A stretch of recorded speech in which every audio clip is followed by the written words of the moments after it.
Hello and good afternoon. My name is Jürgen Steinmetz, joining you from eTurboNews and Livestream.travel in Honolulu, Hawaii. And with me, as always, is Dr. Peter Talo, our co-host, and he's joining us from College Station, Texas. Right. So we always start with the weather. I haven't been really outside yet, but looking outside, it looks like it's a beautiful day. It's a little bit on the warm side here for Hawaii. I think it's 80, 84 when it's warm. And but beautiful sky. And when I look out of my window here, I see a lot of people on sailing boats and beaches are full. So it looks like it's a beautiful day here. But how are things in College Yeah, Station? I think it's impossible for anybody else to compete with Hawaii when it comes to weather, because you're talking about it's a little bit warm. And if it were 84 degrees in Texas, we would call it a cold front. Uh, and people would be putting on coats because today actually was one of the cooler days. It went down to 92, 93 with intermittent rain, which kind of cooled things off. But normally at this time of year here, it's a nice, cool 98, 99, 100, 101, 105. So I think that much of the world has got to be really jealous of Hawaii. You have great winters and cool summers, from at least a Texas perspective. So um, I think that's really a big selling point. And when you talk about Hawaiian weather, you guys really are living in paradise.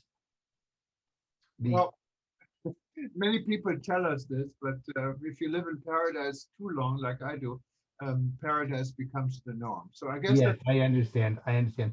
The one thing I can say that's good about Texas is because with our hot weather, we have high humidity. And so it's like living in a bottle of oil of Olay that's boiling. And it gives everybody beautiful skin because it's so damp that you don't get wrinkles. So, I tell people all the time, I'm 95 years old and I look great. I'm not really 95, but I lie. But really, people here have very few wrinkles because it is so damp. So that's really a good thing. And that kind of leads to the whole issue of tourism and weather and how impactful weather is on tourism. Um, you were, uh, we see this, how much of the world of tourism is dependent on cold in certain places, hot in other places.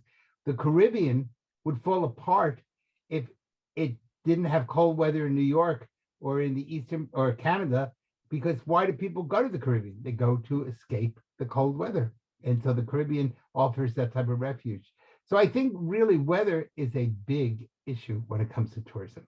yeah, no, absolutely. I mean, most people travel for the nice weather. If you live in a country or in a region with bad weather, I can tell you, Germany, for example, the weather is bad a lot of times, and people are looking for the sunshine in Spain, and here it's the same. I mean, we call them snowbirds, I think, in the United States. Those Yes, we people. do. But snowbirds are very different. Those are people who spend older people like me who spend 2 or 3 or 4 months, the winter months, and they buy a second home. And that second home becomes a place where they can escape during the cold winter months. And they especially go to Florida or to Arizona. Some now to Texas is also developing a tourism industry. And I think in other parts of the world, there are also people are able to escape. Of course, in the United States, it's easier because you're not going to a different country or a different language. You're in the same country. And because the US is so big, you're able to accomplish that. Well, I think the world, talking about traveling and nice weather, the world is trying to get back to normal, specifically here in the United States with vaccine numbers on the rise. Yes. Specifically, we heard a lot about the cruise industry. The cruise industry is now conducting test cruises. I don't know exactly what they wanted to do test, but maybe, I guess they want to test that people can be on a cruise ship without COVID being a threat. And from what I understand, 2 days ago, the judge struck down the CDC conditional sailing order against cruise lines. So we may actually be back in the cruise business very soon. But I think it's good news. People love to go on a cruise, and if you can do it safely, it's a different way of exploring the world. Yeah. There really are two parts to cruising. One part is, of course, being on the ship, and the other part is having people get off the ship and making uh, calls of port calls in various parts of the world. And the issue is when somebody gets off the ship, how do you protect them, especially if they wander around the city and then come back to the cruise line and maybe reinfect people on the cruise line. So maybe one of the things I'll have to do is have instant tests, such as like you had in Europe, where before you can get back on the cruise ship, you have to show that you had an instant negative test.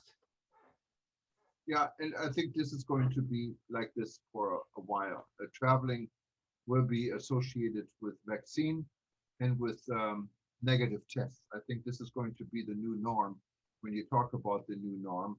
And, and we will actually hear a lot more at the end of the month. There's the Asian Leadership Conference in Korea.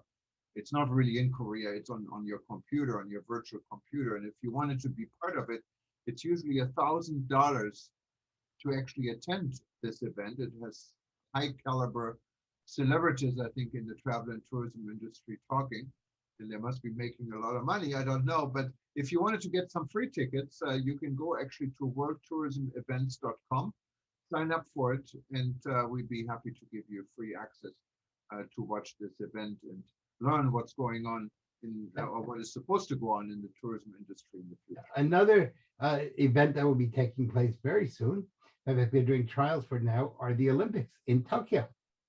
And the Japanese today announced that there will be a maximum of 10,000 spectators at any particular event, but that the event site cannot have more than 50% of whatever its capacity is.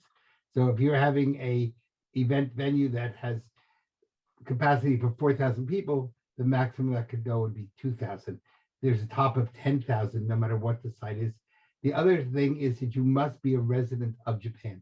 You cannot go to the Olympics if you are from any other country other than Japan, and you must be living full-time in Japan. So it's going to be really interesting to see how these Olympics go. On some level, the people in Japan would like to really cancel them. On the other hand, there really is the major issue of the athletes who've been training for a long time, and all of a sudden they lose everything. And of course, today in the United States, there was another big sporting event issue, which is the Supreme Court voted 9-0 as the first stage of, they're not yet paying student athletes. They're actually saying that student athletes can receive extra equipment, computers, et cetera, but it does look like eventually all student athletes will be able to compete and actually get paid. And that's going to change a lot of the way that the tourism, especially the athletic tourism, is done in the United States. In my hometown, we have a stadium for over 100,000 people. And for every football game, it's full 100%. Well, bringing even say half that stadium is visitors, bringing an extra 50,000 people to a small community is a huge economic impact. And now how the universities will handle this question, are student athletes basically slaves, or do they have the right to start demanding contracts and getting paid when the universities are making millions and millions of dollars? So this is going to be a big issue. I think it may impact eventually other parts of the world with the whole issue of, is there amateur athletics or not? The other big issue that took place in the world of sports today was that someone from New Zealand became the first trans person to qualify the Olympics. And this was a man who did not qualify, who, from what I understand, a number of years ago, and then transitioned into becoming a woman and is now qualified on the women's team. And of course, this is a huge controversy because is it fair? On one level, you're discriminating, not letting a trans person do it. On the other side, women are saying, wait a second, physically, there's no way a woman physiologically can compete with a man, even if he's now become a woman. So it's going to be a big issue in tourism around the world. Well, unless we're going to have 3 different categories between male, female, and trans. I don't know. It's a crazy world. And yeah, this is definitely an interesting development, probably a big victory for equality and the LGBT movement in the day of Pride. But is it fair? I don't know. And specifically to have the statement at the Olympics, I think is quite amazing because there's so many participants from countries where LGBT lifestyles are actually illegal. And Yes. so yeah, I think New Zealand is setting um, grounds here for something new, at least. Yeah. Yeah. I was. It's not just New Zealand. It's the fact that the International Olympic Committee accepted the person. So again, um, I think it's going to be a big debate, and one of the debates is going to take place, which is not so much on tourism as it is in philosophy, is you have women's groups saying this is totally unfair and there's no equality because of this, and on the other hand, you have the um, trans community saying it's totally unfair to ban us from being in women's sports. So we'll have to see how this goes. I don't think there are a lot of men. I don't think a lot of women who are going to compete on become trans into men. I think it'll probably be more men transitioning into women, and that will become the issue.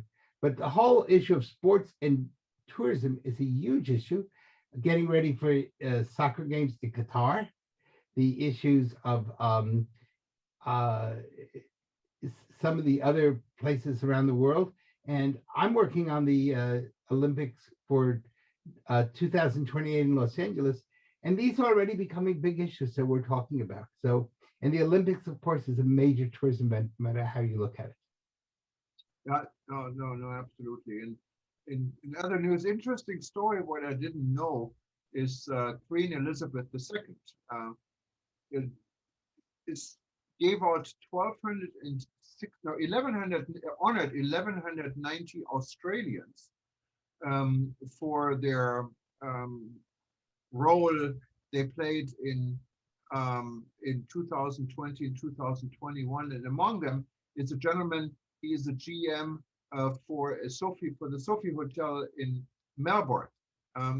What I found interesting in the Queen is still the head of state, not only for the United Kingdom, but also for 13 other Commonwealth countries, what including Canada, including Australia, New Zealand, major countries.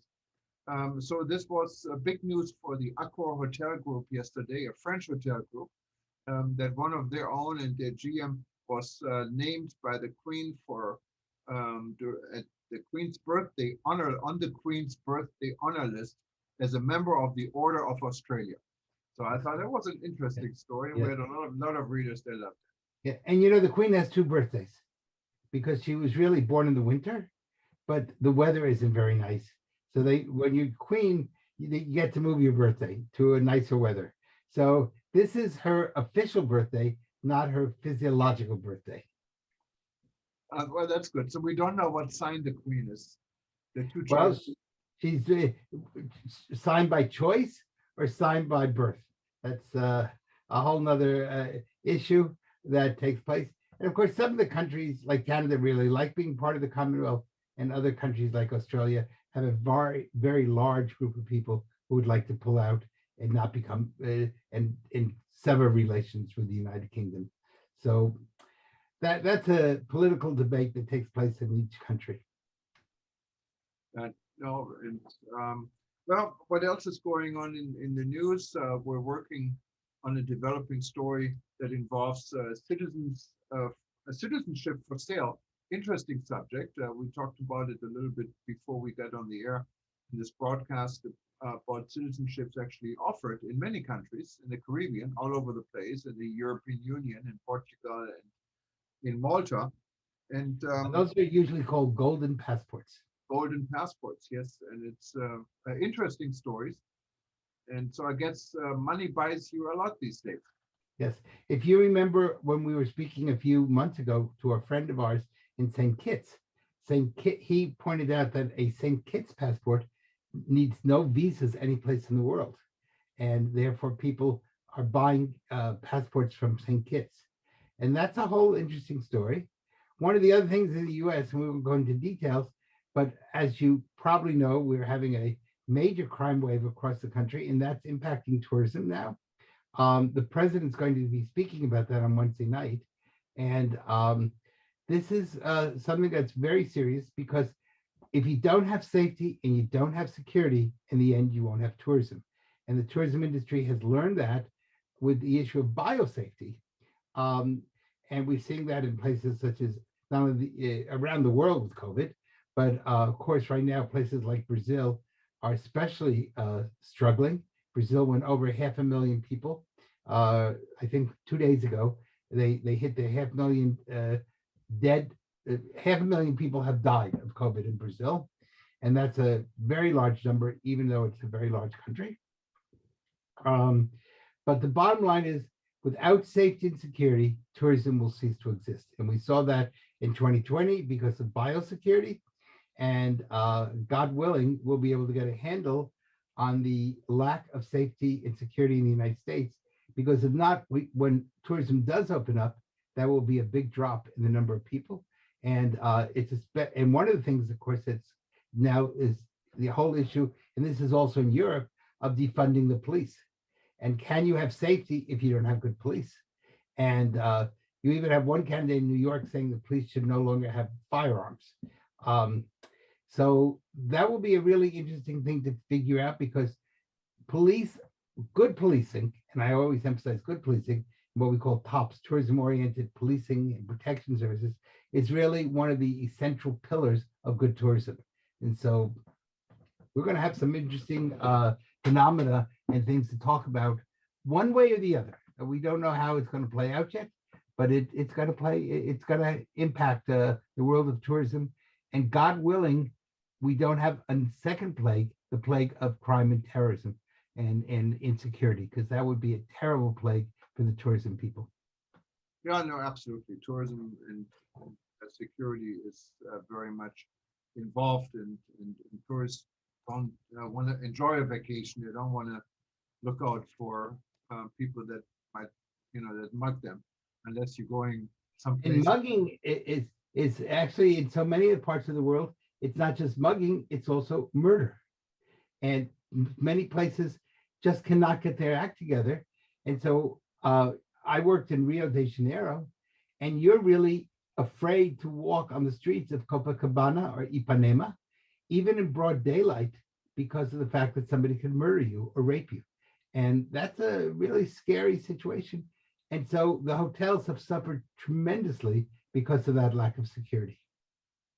Yeah, no, absolutely. Well, Peter, I think we're coming to the end of. I think you need to go eat breakfast and lunch and dinner. It's a busy day today. Yes, I'm going to send you, I think I'm going to send you a care package from Texas so that you can.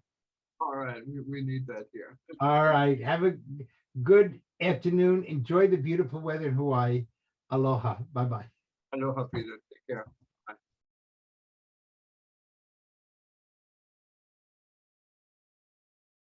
Good morning and aloha from Hawaii. My name is Jürgen Steinmetz, and I'm joining you from World Tourism Network this morning in cooperation with eTurboNews, livestream.travel, Hawaii News Online. We're going to be talking about destination weddings and honeymoons. For those of you who are joining us on YouTube, Facebook, or on any of our eTurboNews publications, you can watch us. But if you wanted to be interactively part of this discussion, you can still do this. Just go to worldtourismevents.com and you can sign up for the destination honeymoon event, what is just now starting. I wanted to first of all welcome all of you. I see we have a truly global audience again, so that's very, very good. And for those that are not familiar with World Tourism Network, World Tourism Network has been around since March of last year. And we started the rebuilding.travel discussion in the world, and then converted the rebuilding.travel discussion into an organization in December, what is World Tourism Network. We're now way over 1,300 members. With observers, we have about 1,800 people in our network, and they're from 127 countries. So we're truly global. And those that haven't joined us, you can do this actually free till the end of the year. With an invitation, and you are invited. So if you are not a member, just go and become a member, and you can put under invitation code ETN free. That's an invitation from eTurboNews. Just put in ETN free and you can join us till the end of this year. The core of our organization are really interest groups, and we have formed a number of interest groups with subjects that are close to everyone in regards to reopening their industry in COVID or having a discussion for other subjects out of COVID within this interest group. And one of our very active interest group is wedding destination, wedding and honeymoon. And this is led by Nancy Barclay. Nancy will introduce herself. She is based on the East Coast, so 6 time hours away from where I'm in Hawaii. And Nancy has been working hard bringing this community together. I think we can also watch her on her own LinkedIn. And Nancy, good morning, good afternoon, welcome. Good afternoon. I'm always jealous when I talk to you because you're in Hawaii. It is so wonderful to see everybody. We truly have a global audience today with wedding planners, hotels, tourism boards. For those who do not know me, I'm Nancy Barclay. I am based in Philadelphia. I have been dedicated to the travel tourism industry for 25 plus a little years. I started out in the corporate world, American Express International Travel. Then I went into meetings and incentives with Carlson Wagonly. And then I got exhausted of the corporate world, exhausted a little bit having my 3rd child and having to do all the different schedules. So I started Honeymoons and Getaways in 2005. My specialty and my passion are planning destination weddings, honeymoons, anything romance travel related. So I am really, really happy to be here and thrilled to be part of the World Tourism Network. I also am on the advisory board for the International Association of Destination Wedding Planners. So we are moving forward with this Zoom. The pandemic is behind us. The title of this is, the new normal. What is the new normal? What are the lessons learned? I know my lessons learned, but I really want this to be an interactive session. And I would love for everyone to introduce themselves, tell us about yourself, where you are, what are weddings like where you are now? What are honeymoons like where you are now? What you have to contribute as far as the pandemic and how things are going on. So I welcome everybody to raise their hand. I believe it's in the reaction room, depending on the screens that you are, but to raise your hand and just to get the conversation started. If anybody wants to be, I'm currently taking a online class, and my instructor says you're either going to volunteer or be the victim. So does anybody want to volunteer, or should I just call out a name here? No, Nancy, that's wonderful. I think what is probably interesting to know, I see a lot of people from various parts of the world, and destination weddings is a fairly big industry. Maybe the first thing, what we would maybe like to explore, how's the situation in various parts of the world? I mean, I can tell you here in Hawaii, it looks like tourism is wide open. Other destinations may be different, but destination weddings are happening wherever tourism is open. And as Nancy said, just raise your hand, and we'd be happy to give you the microphone. Maybe if it's okay, I'm just going to throw a few things out here. Maybe just put Marika on the spot, because Marika is leading our interest for tour guides. And Marika, how's the situation in Washington? We are completely open since June 11th to tourism. So I'm in the guiding industry. I'm a tourist guide, and the city is now completely reopened. And my question is, what is new in the new reality for us? And there's lots of things going on, like the health and protocol for safety, health safety protocols. That is one thing that is very new. Another thing is the virtual life that we have experienced all these 14 months of Zoom. So that's already a very big part of our DNA in the tourism industry. So there's still a lot of groups that don't want to come in person. And now we are more on the virtual world of guiding. And we are, going into nursing homes and where people are not mobile anymore, because I think it opened up that whole new world, that we can bring the experience through the virtual world to a nursing home. No, So those are, Marika, when it comes to weddings, maybe Washington is such a special destination. It's not only our capital city. There's so much to see. What do you know about destination weddings? Are people really traveling to Washington to get married? Is this a business, or is it more like an outbound market where people? We're not ready yet for the international arrivals. Maybe the domestic is. No, I don't mean international or domestic, but I mean if people really, no matter where they come from, are coming to Washington to get married, is that a destination where people like to travel to get married, for example? Some. I'm not really so much into the industry, but I see, some visitors coming from out of town to come to get married here. But I don't know if we're the prime destination for weddings. Maybe Nancy would know that, if we're a destination. I do. I think for me, what I'm seeing right now as for destination weddings is a lot of people wanting to stay closer to home. A lot of people aren't quite ready yet to make that trip abroad for different reasons, protocols. So everyone's safer. They feel safer staying closer in their bubble right now. So I'm in Philadelphia. So I think anywhere in the U.S., Philadelphia, Delaware is a nice destination. I know I have somebody from Delaware on here. I'm hoping you would get on and talk about your gorgeous resort and hotel.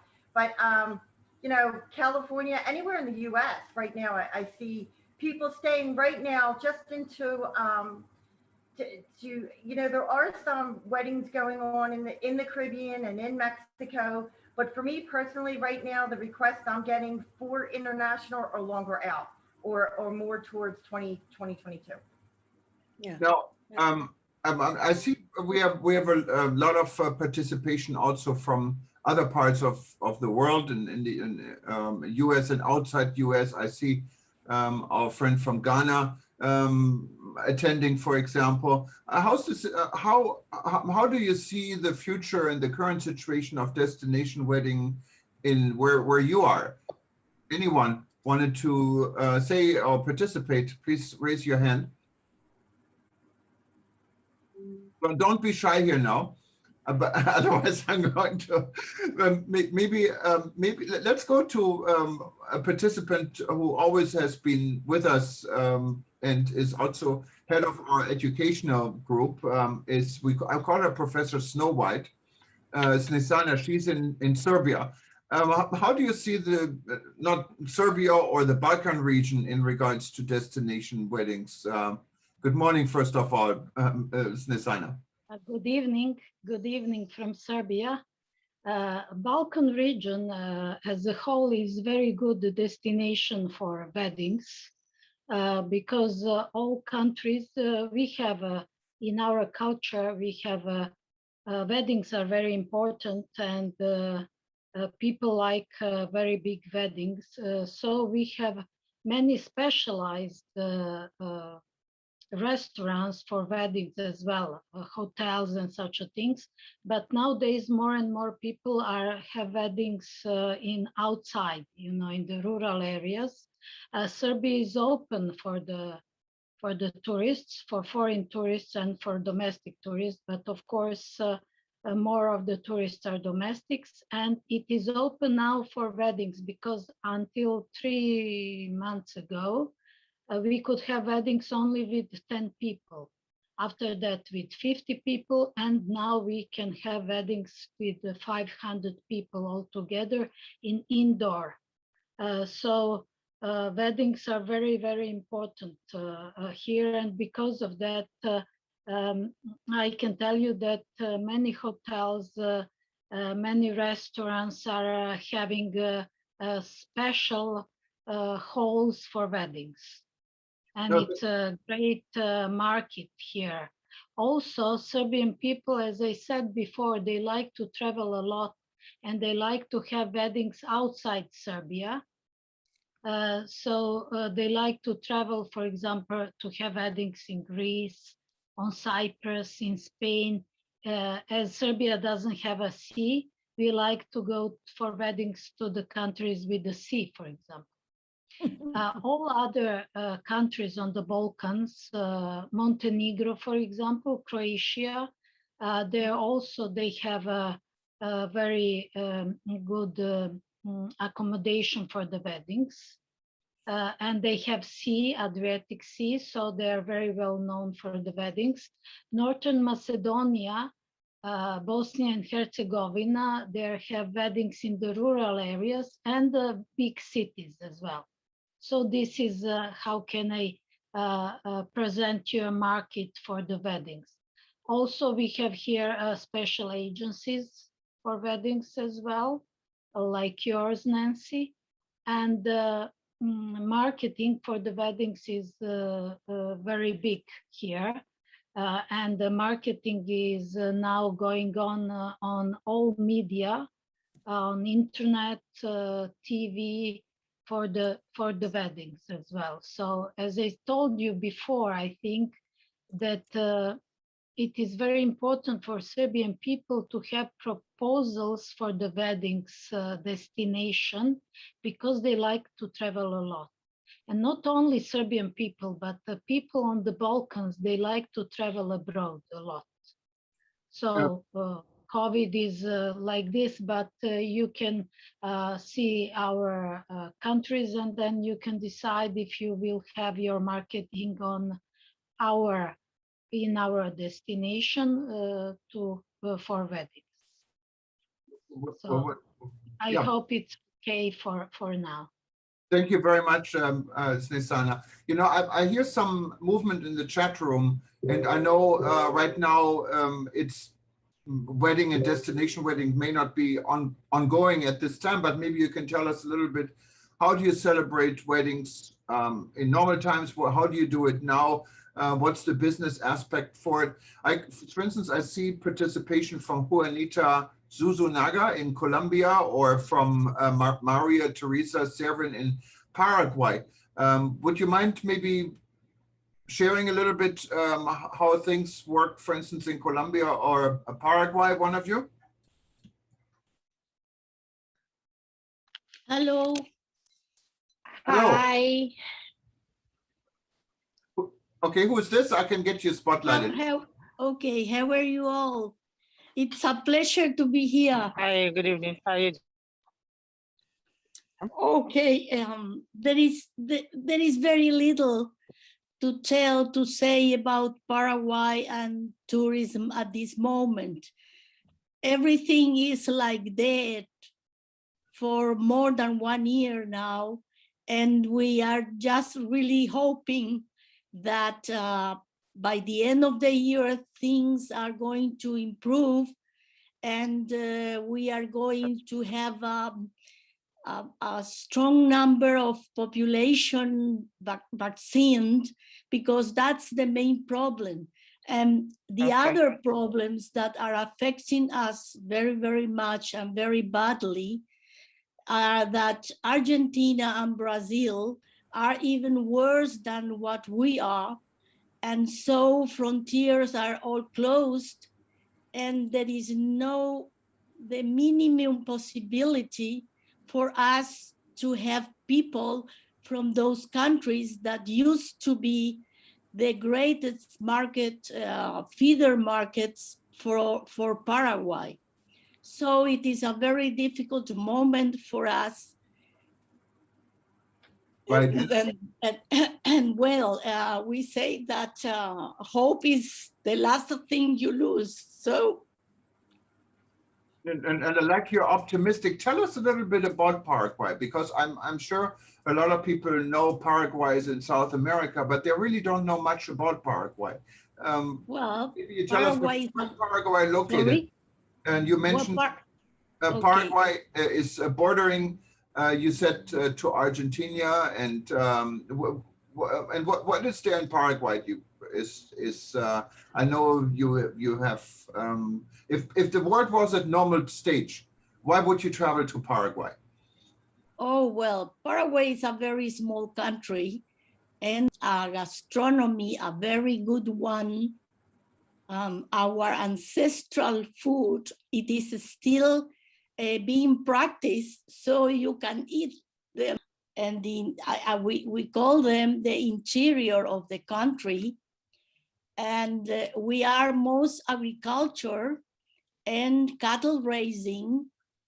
And Asunción is a very cosmopolitan city, and also Encarnación, which is at the border of a very nice river, which is the Paraná River.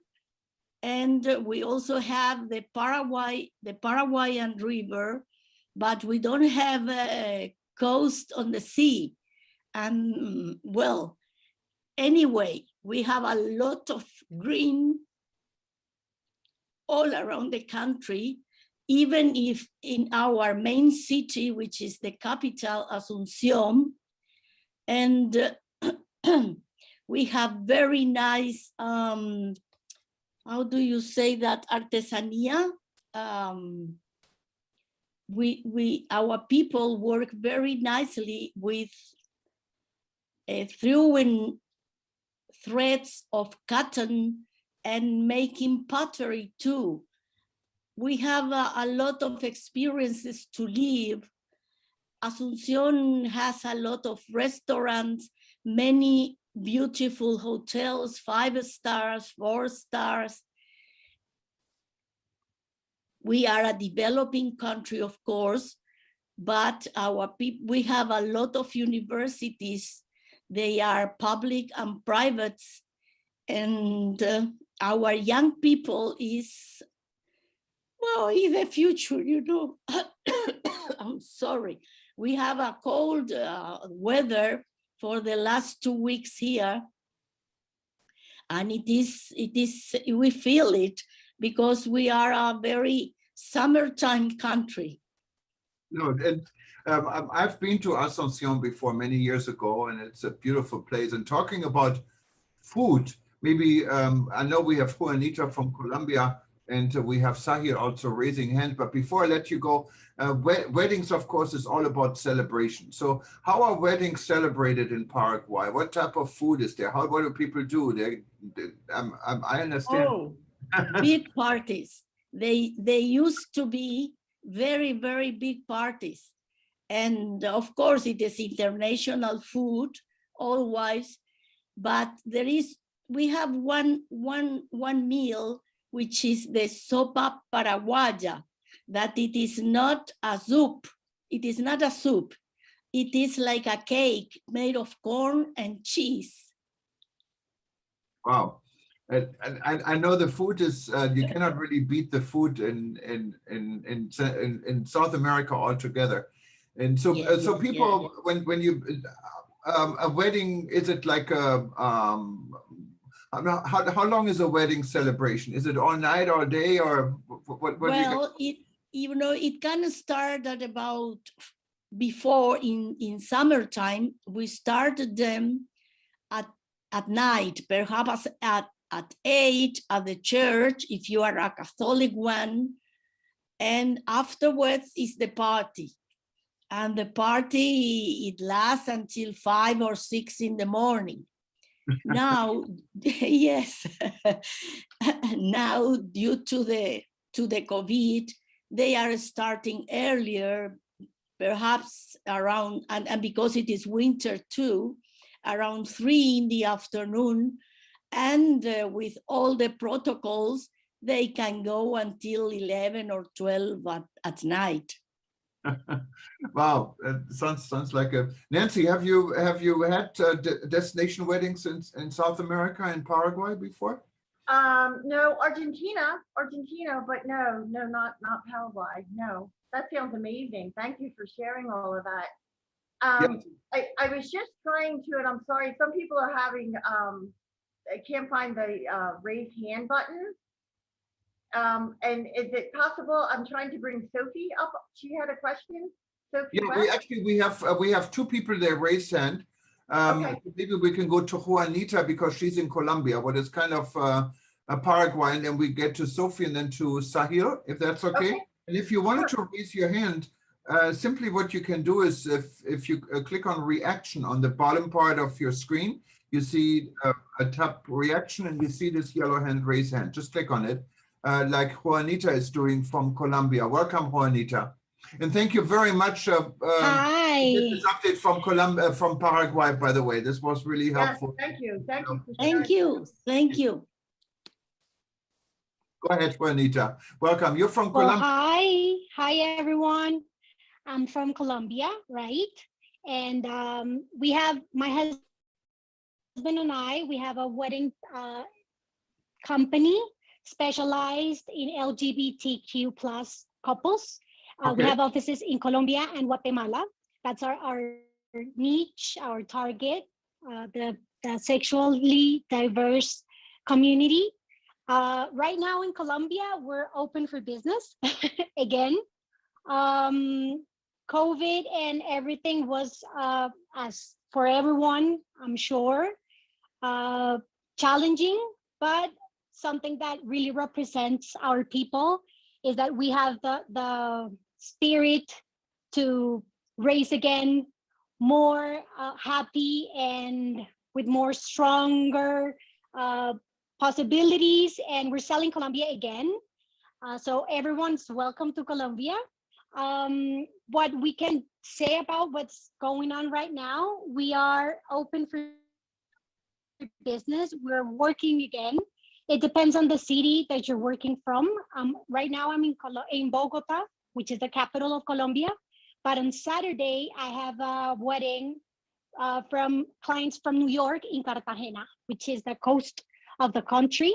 And regulations and protocols and everything like biosecurity, I don't know the exact word. It will depend on the city, the venue, and how much people is involved in the wedding. Right now, we're talking about between 50 and 100 open spaces. And of course, Cartagena, with the climate and no raining, and we don't have stations, we can work through all the year. So that's good for us. And what else do you want to know about what's going on? We're just start to work again with the regulations. You have to send to the, ¿cómo se dice? Alcaldía? Mayor, city, your protocols, what you're going to do, how many people is working, and through a website that is actually just for events. You will send the information and they will give you the permit to execute the wedding with all the protocols and everything, and you can work, and we're just starting again. And I would assume, I mean, I've been to Colombia a number of times, great place to go. I attended both UNWTO General Assembly and the other UNWTO event, and I've been to Bogota. I can tell you who haven't been to Colombia, you should definitely check it out. My nephew actually taught English, even though he's from Germany, in a remote Indian village in Colombia, and he has an experience he never forget. And I know Colombia is also very proactive in LGBT outreach. And this is going on for quite some time. What I find amazing, because also Colombia is a very Catholic country, like Mexico, and LGBT is widely accepted and it's promoted. And it's fantastic that you're catering to this important market, because it is an important market also when it comes to people able to spend money. I mean, most of us here are in business, in the travel business.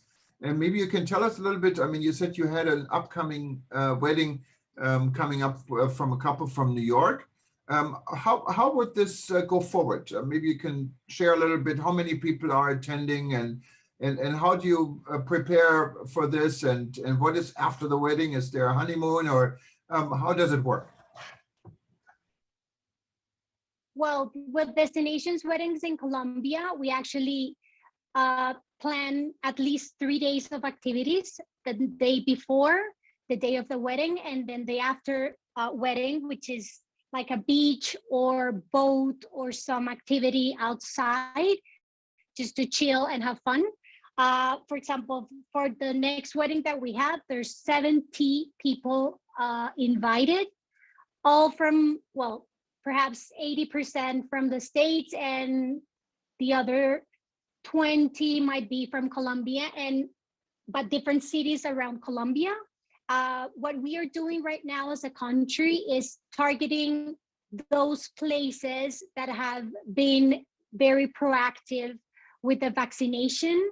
So the States, for example, is one of the countries that we're like watching and promoting our country to get people with this. What you have to do is just have a PCR or a COVID test negative to enter the country. And when you go outside, it depends on what you will need. We don't have the quarantine right now for the people that are coming to the country. And what I want you, well, what you said about Colombia and the LGBT community, yes, we are from 2017 that we won the destination, the emerged destination in the World Tourism Organization event. And last year during the pandemic, we won again as the emerged destination for LGBT community. So our government is very upfront by selling and preparing our country and our vendors through certifications with friendly business establishment and providers. And we actually have a academy, which is the Proudly Academy, where we teach our value chain or the providers that are involved in a wedding, how to serve this community in the right way. So we're teaching, we are working, and we're preparing as a country to get those LGBTQ plus clients to come to Colombia, visit and celebrate. No, that's wonderful. I hope you're one of our members. I'm not sure, but if you aren't, just join us, because we have two groups you wanted to belong to besides. Can you hear me? Sorry. Yes, yeah, I can hear you fine. Can you hear me? I think Yes, I do. Okay. No, what I was saying, I hope you're one of our members, and if you're not, just please join us. And there are two groups you might wanted to, interest group you wanted to be added. One is, of course, the wedding destination wedding group with Nancy. And then we also started an equality group, what includes outreach to the LGBT community. I think we lost you, but I wanted to say thank you, and maybe give it back to Nancy, because you wanted to introduce, I believe, Sharon, who wanted to say something. I'm wondering, just Nancy, yeah. since we talked about LGBT wedding, is this something what you're doing, or how important is this market for you? I'm sorry, you cut off. Did you want me to? No, I said you wanted to introduce Sharon, but maybe before that, since we've been talking about LGBT weddings, what is an important part of the wedding industry, just wanted to get your feedback on this, how important this is within your own business and with your outreach. Well, quite honestly, with my own business, I'm not in that market. Okay. I'm just going to be honest. Yeah, but it is an important market altogether. So let's move on to, you want to introduce Sharon, I believe, and then we have Sahil also raising his hand. No, actually, I wanted to see if I could bring Sophie up, because she had commented in the box she couldn't raise her hand. Yeah, so, let's bring Sophia West, and then we're going to go to Sharon and Sahil. Okay, go ahead. Hi everyone, I'm Sophie. I am representing the Palm Beaches here in Southeast Florida. And I just recently entered as the lead for the market or the wedding market for this destination. And I'll keep it short, but I really wanted to ask you, Nancy, and anyone on the call here, whether it be from a planner side or a hotel side, what a destination marketing organization or the destination itself, what can they do in this time to better help you capture weddings and to kind of rebuild that market? What are just some things that maybe that you've seen or that you think could be helpful in that aspect? Yeah, thank you for that question, because for me as a destination wedding planner, what I've learned through all of this is really who your partners are and who you can rely on and who's going to be there for you. So when I had weddings going, it was invaluable for me to have the connection, so I could be able to reach out to somebody and say, I have this wedding going on, and now this pandemic hit, and we need to do this and we need to do that. So the personal connections and the people that I could go to were so important to me. So I would say for you to connections are everything, to reach out to people and to let them know, hey, if you have your wedding here in Florida, that I'm going to be here for you. This is what we're going to do, and to just keep us updated on, to be transparent. That's really everything. To be transparent, to say, here's really what's going on. If you do a wedding here and you have a contract here, this is really what you're looking at. I mean, we really have been through the ringer, as any destination wedding planners that are on here, with planning them, replanning them, canceling them. So just being there for us, telling us the truth, keeping us updated on the protocols and what can be done, and that would be my advice. Just a follow-up question to that. Have you seen in the weddings that you're working on now, or just since COVID happened, what are just some of those trends that you've been seeing, especially more now with the recovery? Are people open to extending their stays? Are they having their wedding in the same place that they're honeymooning? What are some of the things, or are they're going somewhere else after the wedding? What are some of those things that you're seeing, if anything? Some of the things that I'm personally seeing is, I think that even that, for weddings that are going on, some people are still tentative about traveling. So people are asking what kind of technology can we have? What does the venue offer? How is the live streaming there? We want to have our wedding, but Aunt Sue's not going to want to go yet. She's not comfortable getting on a plane or even getting in a car and driving somewhere. So but one thing I'm finding is virtual is very important right now. People still want that aspect for it. And also for me personally, the international requests are slower than more people are looking for domestic right now. So that's what I'm seeing as far as the virtual. And Sophie, do you, I didn't get this in the beginning, do you represent West Palm Beach as a destination, or you're a wedding planner in West Palm Beach? So no, I represent the destination, the Palm Beaches, which is actually the largest county in Florida. It's about an hour north of Miami. We like to say it's diversity without the density. It has so much open spaces. It's very unique to our competitive set like Fort Lauderdale and Miami, since it's very crowded there. There's a lot of people, and especially with the pandemic, we've seen a lot of inquiries and requests just because of the amount of space that we have, and there's just a lot more room to breathe here. So so I'm representing the destination. I work with all of our hotel partners here, and I guess I'm representing them here too, since I'll be communicating back to them. Of course, Florida, together, I think with us here in Hawaii, we have been very active, and tourism seems like it's relaunching. I can tell you a very good friend just moved to West Palm Beach from California, and he loves it. So it looks like it's a great destination, and Florida is booming like we're here in Hawaii. What I think is good news, but we also have to, I guess, keep our guards up and make sure we're doing everything right. We learn from from the past and look at the future. And thank you so much for attending. Let's go to Sahil. No, I think, I don't know who was first now, Sahil, or I think Sharon. Sharon was first.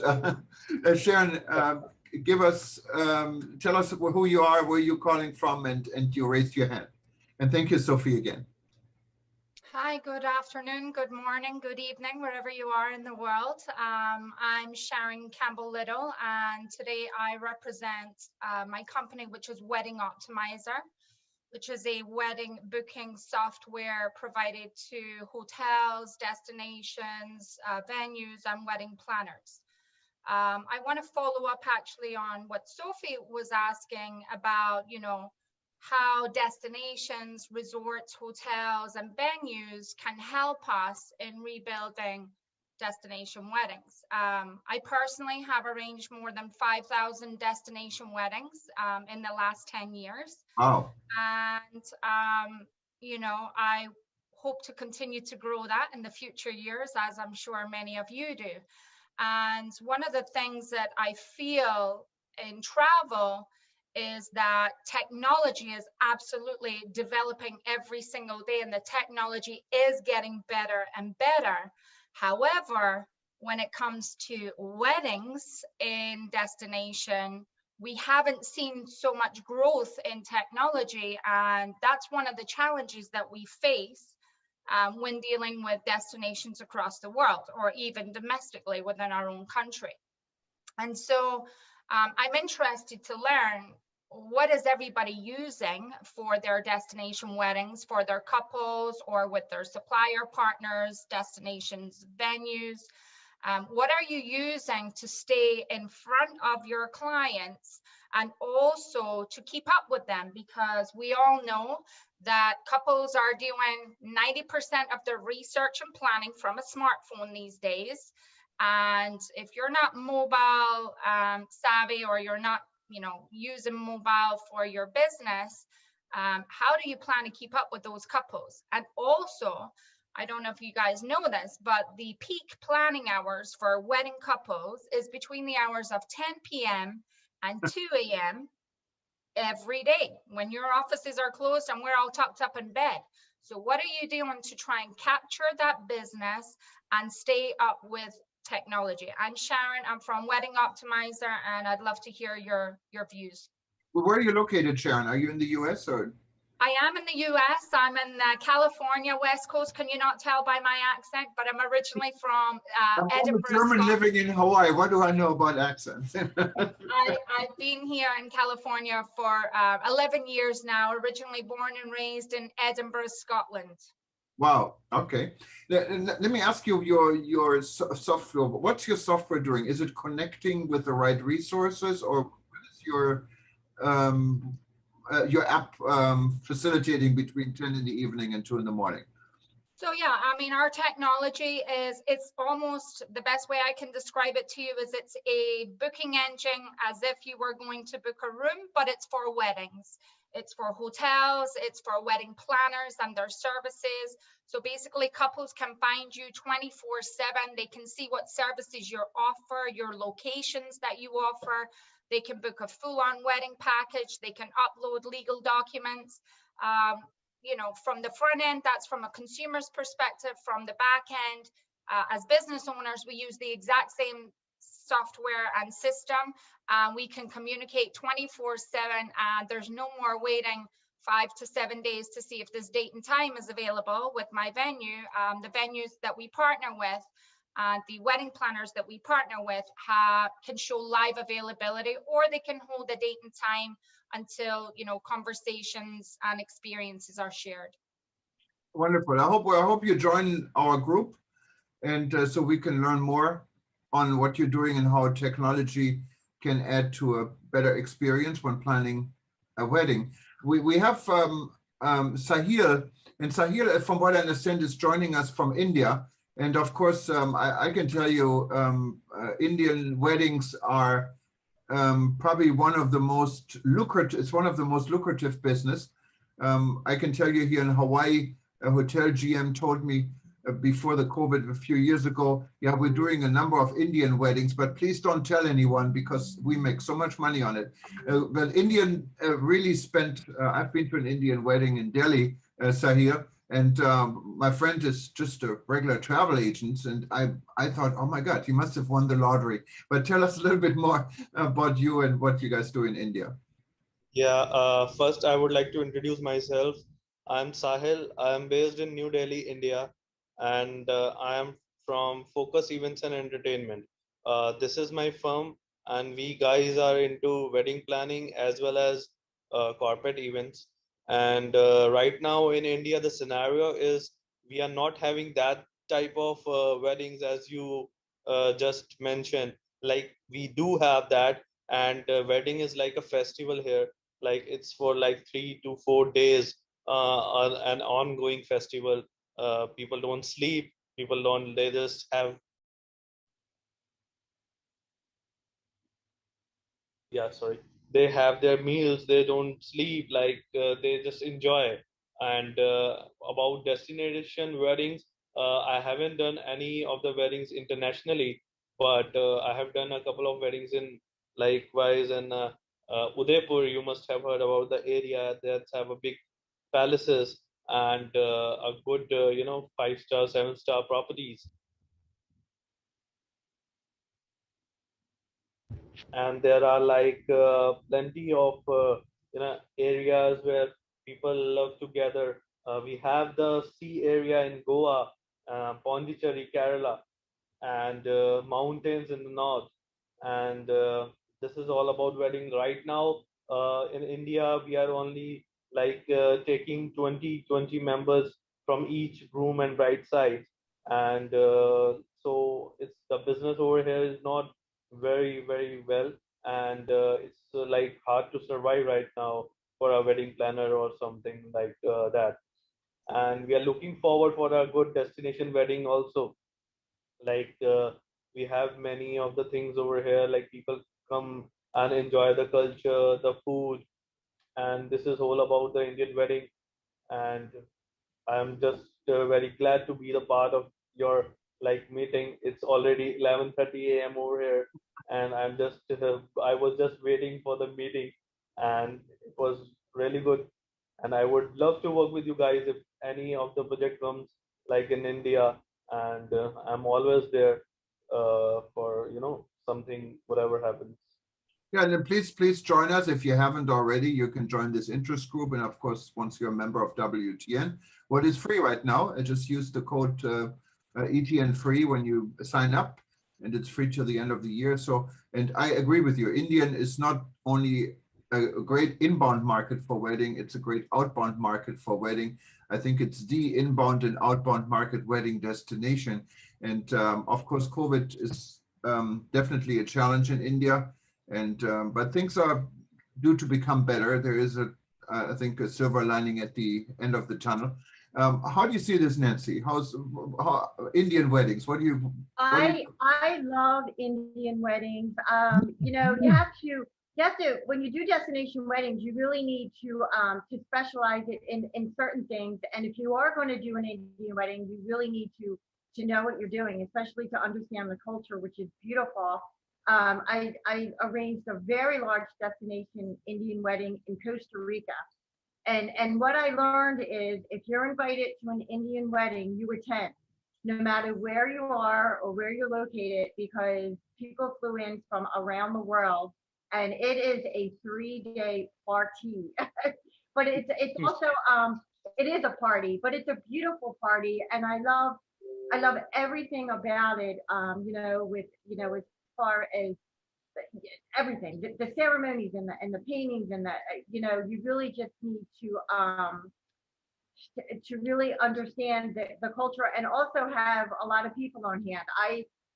Why I did have a very large wedding in Costa Rica, I also hired a local wedding planner to help me just to make sure everything went smoothly. But I just love Indian weddings, and I know things are not too great there right now. I have a lot of friends in India, so I truly hope things get better for you as far as the pandemic.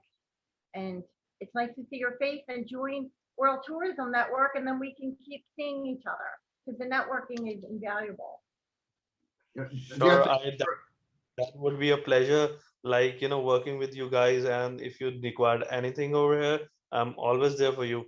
Like I wanted to add a bit in your, like you said, it's a 3 days party over here. Like yeah, it's a party, but we moreover like celebrate is as a festival. We Yes. have like each and everything, like from morning to evening till night, and like it's keep on going until and unless a couple goes on a honeymoon. Like it keeps on going. And No, it's wonderful, and the food is fantastic in India.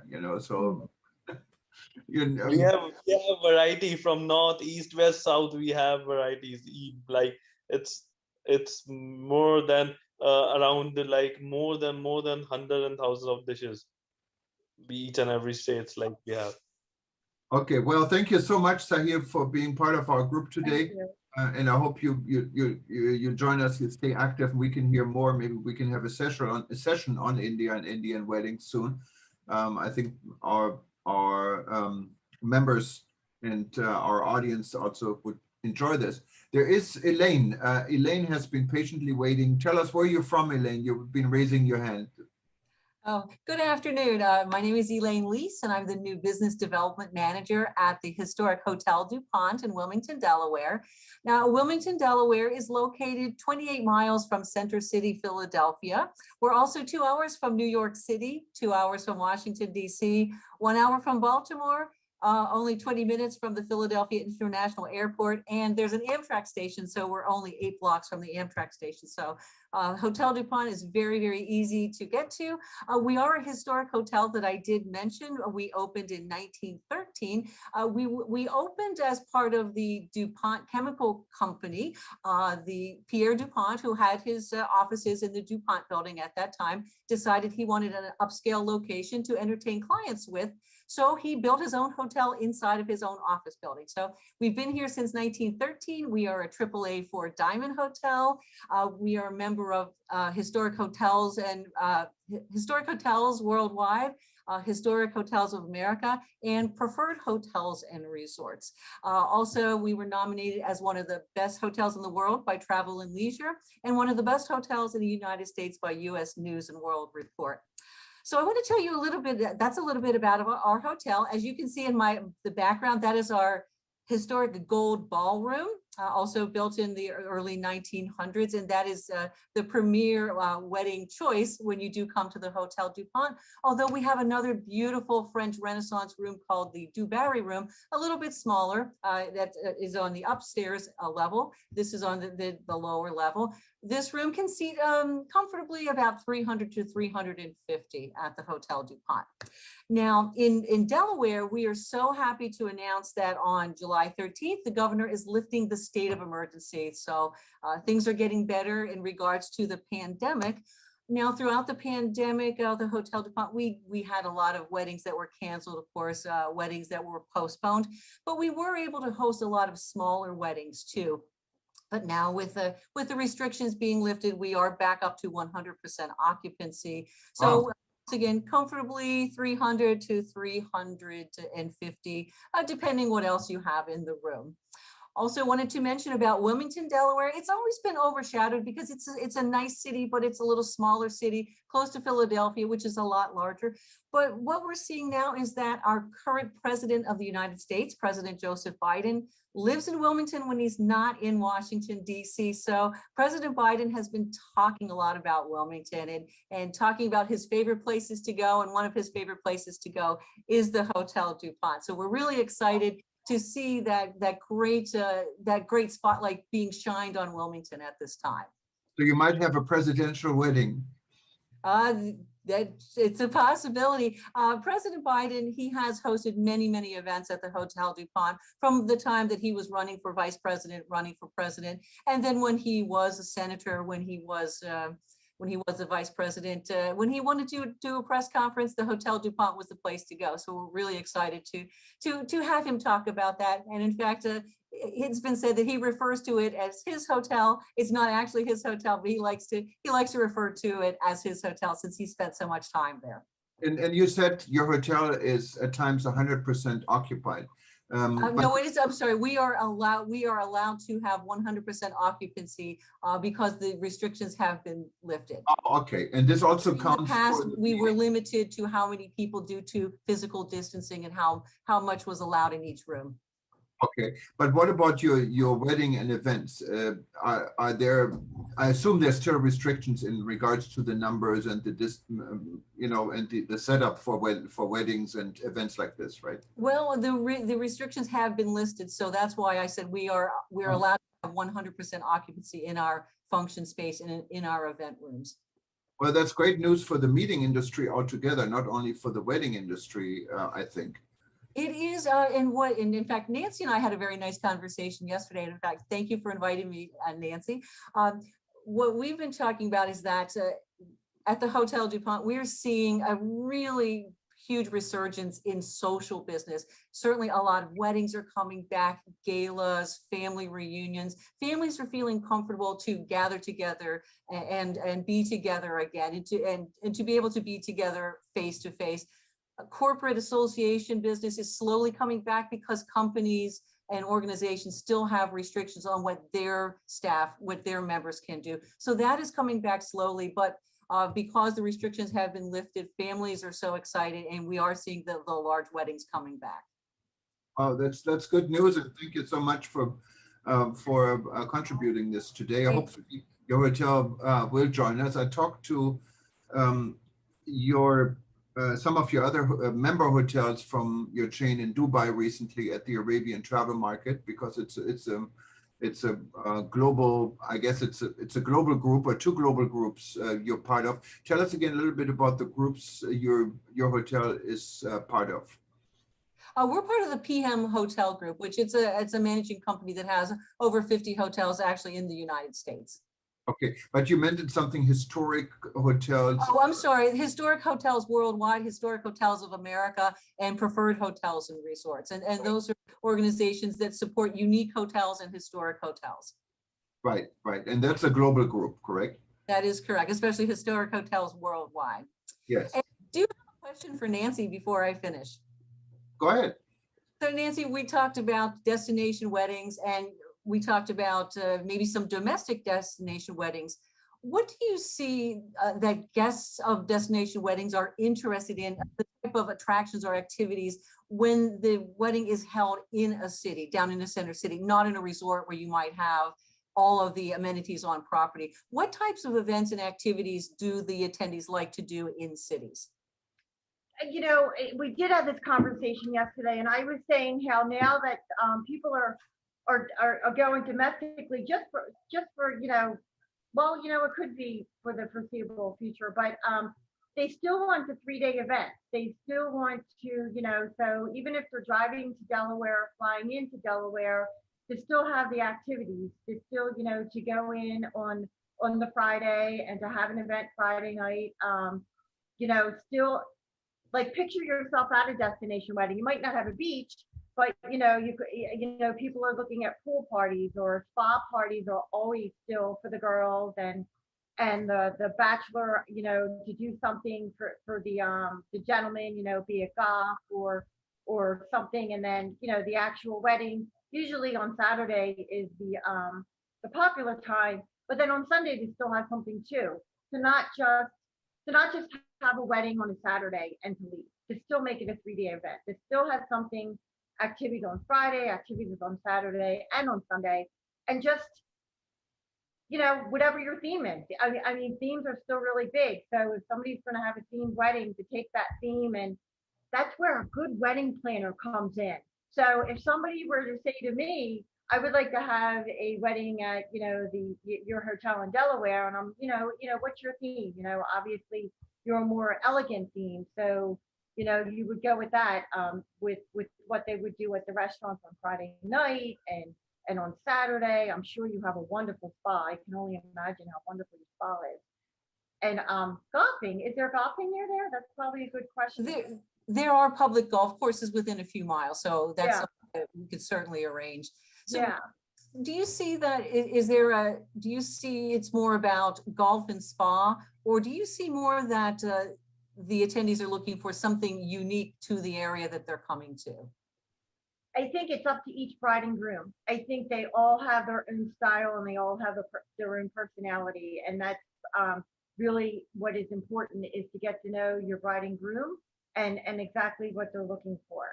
So honestly, each one is different in what they want to do. Fantastic, thank you. No, thank you very much. And we're almost actually a little bit more than our hour we usually have for this event. So this has been very exciting. I was wondering if anyone else wanted to say anything. I see some of the participants like Anita from Nigeria, or we have Kenya, we have Ghana. Anything from Africa? Anyone wanted to add to how weddings are celebrated in Africa and how the wedding, how your destination is scoring these days? Is somebody on from Nigeria? I would love to hear about Nigeria weddings. I heard that they are. Anita Okuri from, because you contributed to the chat group. Anita, you want to say something? Okay, well, we respect that, so maybe next time. But I can tell you. Oh, there's Anita. Okay, go ahead. Oh, thank you so much. It's been a wonderful program.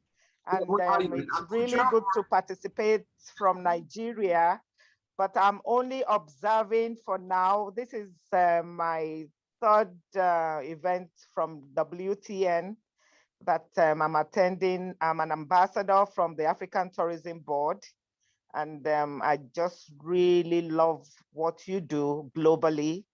I'm observing, but next time I would like to have a kind of information, I would like to discuss on how we can collaborate in Nigeria, because we have a lot of tourism destination, particularly for wedding in Nigeria. In Abuja, for example, where it is safe to be, we have the airports. And in Nigeria, marriages, wedding ceremonies are huge, big. It takes about 1 week because it involves the whole clan. It's a big one. Pre-COVID, honestly, I can tell you it takes the whole village to get two people to get married. But post-COVID, it's very challenging because we have to, activate the COVID-19 protocols and reduce to very minimal number and do social distancing. But all the same, it's a thriving business in Nigeria. Thank you. Yeah, and I note, Anita, just to add to it, I mean, the fashion industry and in Nigeria is huge, and fashion wedding goes together. I've been to an event in Abuja, and I never forget, you guys really know how to party. And you're talking about, you're the ambassador for the African Tourism Board. For those that don't know, African Tourism Board and World Tourism Network, there is a very big connection. I happen to be on the executive board of the African Tourism Board as well. And we're working together on so many different, in so many different ways. And anyone who is a member of the African Tourism Board is also a member of the World Tourism Network. So we work together in many different aspects. And Anita, thank you so much for being part of it. I know it's it's evening where you are, and we love to hear more from Nigeria and specifically how you guys do your weddings and your celebration. Thank you. Specifically. Thank you very much.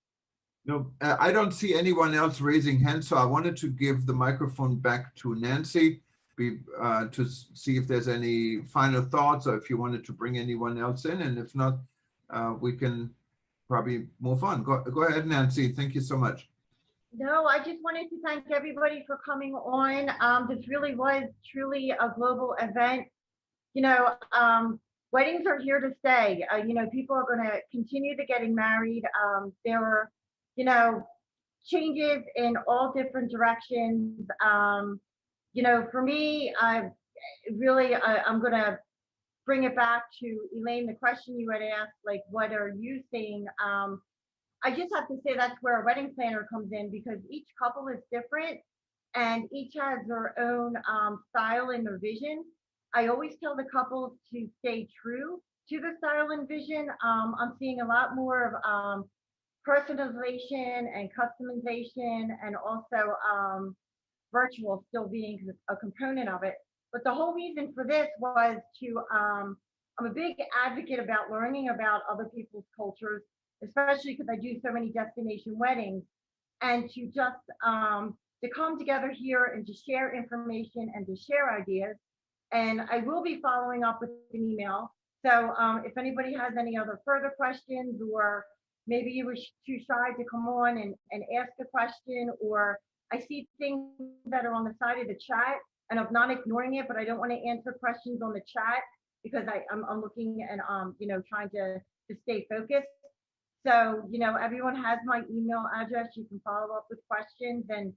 And as Jürgen had said, hopefully World Tourism Network has been wonderful for me. Connections are so important, and they've been so important to me for the past 25 years. And this tourism network has only enhanced them. So I really encourage you to join. And thank you for your time this afternoon. And thank you, Nancy, so much. I see our friends Denise, for instance, from Trinidad, asking about Caribbean weddings. And this could be a whole new session I think we should do, because Caribbean wedding on its own, the Caribbean tourism industry is coming back in many areas, and wedding is big business in the Caribbean. So I would love to, maybe we can go next time and do more like a local presentation, perhaps of the Caribbean, of Hawaii, West Palm Beach, or Florida, all together, California, and maybe Colombia, and all these different contributors we had today, and learn a little bit more, maybe show a YouTube video and report about it a little bit, so we learn how the wedding business is structured and functioning in various parts of the world. So I'm looking forward to everyone's participation.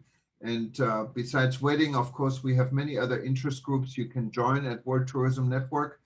And please stay in touch. And this is a live broadcast right now. You can find on eTurboNews, on livestream.travel, on Hawaii News, on World Tourism Events, and many other platforms, but it's also going to be archived.